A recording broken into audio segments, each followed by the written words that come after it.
قرآن کریم کو بے وضو چھونا یہ گناہ ہے. تو اب ایسی صورت میں کہ چاہے دنیاوی کتابیں ہوں یا نہ ہوں، یہ اس سے غرض نہیں ہے. اور باقی اسلامی کتابیں جو ان کو بے وضو چھونا خلاف اولا ہے، افضل ہے کہ وضو سے اس کو چھوئے، مستحب ہے. تو اسی صورت میں کہ اب وہ وضو نہیں ہے، قرآن کریم کو چھونا بھی ہے، تو ایسا پاک کپڑا رکھ لے، جیسے رومال رکھ لیا تو اسی رومال سے مثلا یہ رومال ہے تو اب قرآن کریم اس سے اٹھایا اور اپنی انگلی وغیرہ کوئی بھی اس پہ ٹچ نہ ہو، تو یوں اٹھا کر اگر گاہک کو دیا تو یہ جائز ہے. دکھایا کسی کو، پھر یوں اٹھا کے رکھ دیا، اگر بے وضو ہے تو بھی اس طرح کر سکتا ہے. اچھا اس میں یہ کہ جیسے اب یہ میرے کندھے میں رکھی ہوئی ہے چادر، تو اس سے قرآن کریم کو میں نہیں چھو سکتا، اٹھا نہیں سکتا، کیونکہ یہ میرے بدن کے تابع ہے. یہ تو اس سے پھر وہی گناہ گار ہو جانے والی صورت ہے. تو یہ چادر کو بالکل گلے سے نکال کے اب اگر اٹھایا تو مطلب اٹھانے میں حرج نہیں ہے بے وضو. اسی طرح دستانے پہن کر بھی نہیں کر سکتا. نہیں، دستانے بدن کے تابع ہو گئے. اب پلاسٹک کی جو شاپنگ بیگ ہوتی ہے نا، جو عموماً جس سے یہ مال ڈال کر دیتے ہیں، تو یہ عموماً تھیلیاں دکانوں میں پڑی ہوئی ہوتی ہیں، تو وہ یہ بھی دیکھا گیا ہے کہ وہ تھیلی کو ہی ہاتھ میں ڈال لیتے ہیں اور قرآن کریم اس سے بھی لے لیتے ہیں. جیسے کاغذ کی جیسے تھیلیاں ہوتی ہیں، کیونکہ ہر ایک کے ہاتھ میں رومال نہ ہو، تو یہ جو تھیلی پکڑ کر جو یہ کر لیتے ہیں، شاپنگ بیگ جس کو کہتے ہیں ہم، وہ پکڑ لی اور وہ دکھا دی، تو اس کی اجازت. اس کو یہی ہے کہ ایک تو تھیلی کا انداز رومال والے انداز میں ہو کہ اس کے وہ جسم کے تابع نہ ہو، تو یہ صورت ہو سکتی ہے، نہ اس کے تابع ہو نہ قرآن پاک کے تابع ہو، تو یوں اٹھایا جا سکتا ہے. ورنہ اگر اس کو اسی طرح پہن لیا جیسے دستانے ہوتے ہیں، یوں اس انداز میں پکڑا گیا اس کو، تو پھر یہ وہی ناجائز و حرام صورت ہو جائے. ٹھیک ہے. بغیر وضو کے قرآن مجید چھو سکتے ہیں؟ کیا بغیر وضو قرآن پاک چھو سکتے ہیں؟ سیف اللہ خان انڈیا سے. بغیر وضو کے قرآن پاک نہیں چھو سکتے، اور ہاتھ میں گلوز پہن کے بھی نہیں چھو سکتے. بغیر وضو کے قرآن چھونے کے لیے ضروری ہے کسی ایسی چادر سے یا کسی ایسے گلو سے چھوئیں جو ہاتھ پہ پہنے ہوئے نہ ہوں اور چادر اوڑی بھی نہ ہو، یعنی بالکل آپ کے جسم سے الگ کوئی لباس ہوگا یا کوئی کپڑا ہوگا، اس سے آپ قرآن مجید بغیر وضو بھی چھو سکتے ہیں. جیسے آپ نے گلوز اتار لیے، اب اتارنے کے بعد ان گلوز سے آپ قرآن پکڑ لیں تو یہ جائز ہے، کیونکہ جب آپ کوئی چیز پہن لیتے ہیں تو وہ آپ کی باڈی کا حصہ بن جاتی ہے. اس کو عرف میں یہی کہا جاتا ہے کہ آپ نے اس چیز کو براہ راست چھوا ہے. تو اس لیے جو باڈی سے الگ لباس ہے اس کے ذریعے آپ قرآن مجید کو چھو سکتے ہیں. اگر وہ باڈی پہ پہنا ہوا لباس ہے تو پھر بغیر وضو آپ اس لباس کے ہوتے ہوئے بھی قرآن مجید کو نہیں چھو سکتے. Wake up to reality.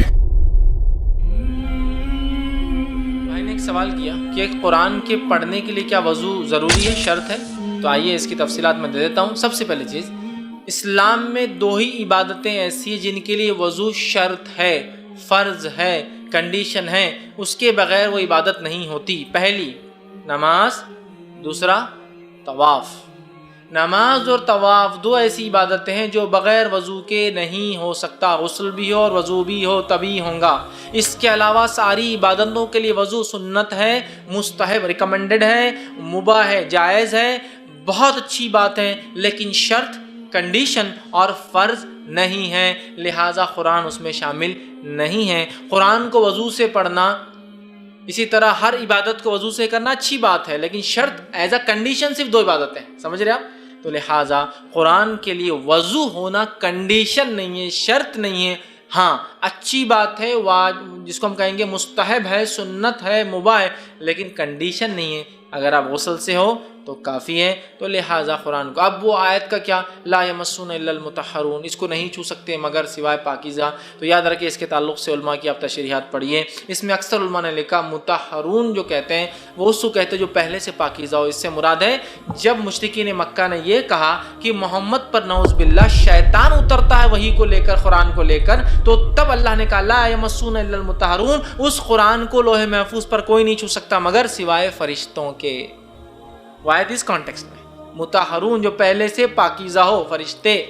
تو شیطان لے کر اترتا ہے، جو مشرکین کی ایک جو الزام تھا اس کے جواب میں آیت آئی، اس کو فرشتوں کے علاوہ کوئی نہیں چھو سکتا. اور اس کے علاوہ جو ہے عبداللہ ابن عباس کا قول ہے کہ وہ کہتے تھے کہ ضروری ہے، لیکن جہاں تک میں جانتا ہوں، میرا علم ہے، 2 ہی عبادتیں جس میں جو ہے عبادت میں وضو شرط ہے، ایز اے کنڈیشن ہے، اس کے بغیر عبادت نہیں ہوں گی، وہ ہے نماز اور طواف۔ اس کے علاوہ سب کے لیے سنت مستحب ہے۔ لیکن میں ہرگز یہ نہیں کہہ رہا ہوں کہ قرآن کو آپ ہمیشہ بغیر وضو سے پڑھیں، لیکن میں یہ کہہ رہا ہوں کہ وضو بغیر وضو سے بھی پڑھا جا سکتا ہے، اس لیے کہ یہ کنڈیشن نہیں ہے، شرط نہیں ہے، تو لہٰذا نماز اور طواف کے علاوہ ساری عبادتوں میں وضو مستحب ہے لیکن ضروری نہیں ہے۔ بے وضو قرآن کو ہاتھ لگا سکتا ہے یا نہیں؟ تو اس میں جو ایک بات پیش کی جاتی ہے کہ قرآن پاک میں سورۃ الواقعہ میں آیت ہے لا یمسہ الا المطہرون، کہ قرآن کو نہیں چھوتے مگر پاکیزہ لوگ۔ تو اس کانٹیکسٹ میں لوگ کہتے ہیں کہ جی وہ کچھ ضعیف روایتیں بھی ہیں کہ قرآن پاک کو بغیر وضو شخص ہاتھ نہیں لگا سکتا، لیکن ایسا کوئی مسئلہ قرآن و حدیث سے ثابت نہیں، بلکہ اگر اس آیت کا کانٹیکسٹ دیکھیں تو یہ چلتی ہے پیچھے سے، بسم اللہ الرحمن الرحیم، انہ لقرآن کریم فی کتاب مکنون لا یمسہ الا المطہرون تنزیل من رب العالمین۔ یہ کتاب جو ہے بڑی زبردست کتاب ہے، کریم کتاب ہے، جو کہ لوح محفوظ میں ہے، کتاب مکنون میں، اور وہاں اس کو نہیں چھو سکتے مگر پاکیزہ لوگ، اور یہ وہاں سے اتری ہے تیرے رب کی طرف سے۔ یعنی جو کافر اعتراض کرتے تھے کہ یہ قرآن جو ہے یہ شیاطین نے نازل کیا، اس کا رد ہے کہ شیاطین تو وہاں پہنچ ہی نہیں سکتے، یہ فرشتے اس کو چھوتے ہیں۔ تو یہ اس کانٹیکسٹ میں بات تھی، نہ کہ وضو کے کانٹیکسٹ میں۔ تو قرآن پاک کو بغیر وضو کے چھوا جا سکتا ہے، اور اس میں میرا درمیان کا اجتہاد ہے وہ یہ ہے کہ اگر کسی شخص نے تلاوت کی نیت سے قرآن پاک کو پڑھنا ہے، اس کی قرات کرنی ہے، تو وہ وضو کرے، کیونکہ وضو پروٹوکول ہے عبادت کا۔ البتہ اگر کسی نے قرآن کو سمجھنا ہے، اس کی تفسیر پڑھنی ہے، اس کا ترجمہ پڑھنا ہے، اس کے لیے وضو کوئی پروٹوکول نہیں ہے، اور انہی چکروں نے لوگوں کو جو ہے وہ وضو کے معاملے میں ڈال کے تو قرآن پاک سے دور کر دیا۔ یہ کتاب ہماری کتاب زندگی ہے، یہ ہماری ٹیکسٹ بک ہے، یہ ہر وقت ہمارے ساتھ ہونی چاہیے۔ آپ دیکھیں کرسچن جو مشنریز ہیں انہوں نے ہر وقت اپنی بغل میں بائبل دبائی ہوتی ہے، قرآن پاک ہر وقت ہمارے ساتھ ہونا چاہیے۔ ہاں جنوبی شخص کا معاملہ الگ ہے، جس پہ غسل فرض ہو وہ آگے آ جائے گا، وہ نہیں ہاتھ لگا سکتا، لیکن جو شخص بغیر وضو کے ہے وہ اس کو ہاتھ لگا سکتا ہے۔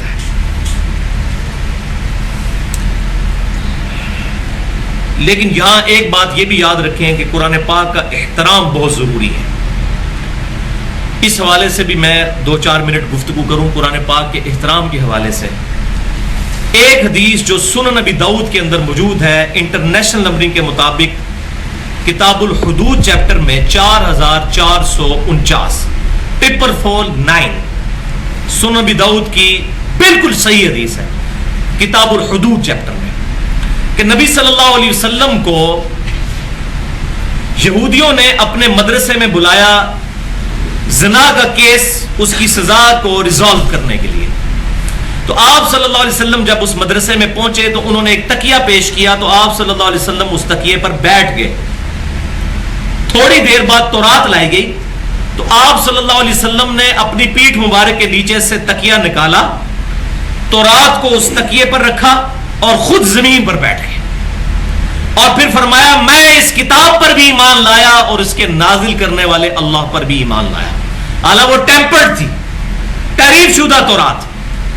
لہذا یہ جو مولویوں نے ایک ضعیف حدیث کی بنیاد پر، وہ میں بھی کسی زمانے میں بیان کرتا رہا ہوں کہ سیدنا عمر نے وہ تورات کے صفحے ہاتھ میں پکڑے تھے تو حضور ناراض ہو گئے، پکی ضعیف روایت ہے، اس کی بنیاد پہ کہا تورات انجیل پڑھنے کا کوئی فائدہ نہیں ہے۔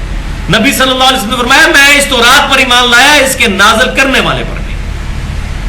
پھر آپ صلی اللہ علیہ وسلم نے وہ تورات میں سے ایک عالم کو بلا کر تو اس معاملے کو ریزالو کیا۔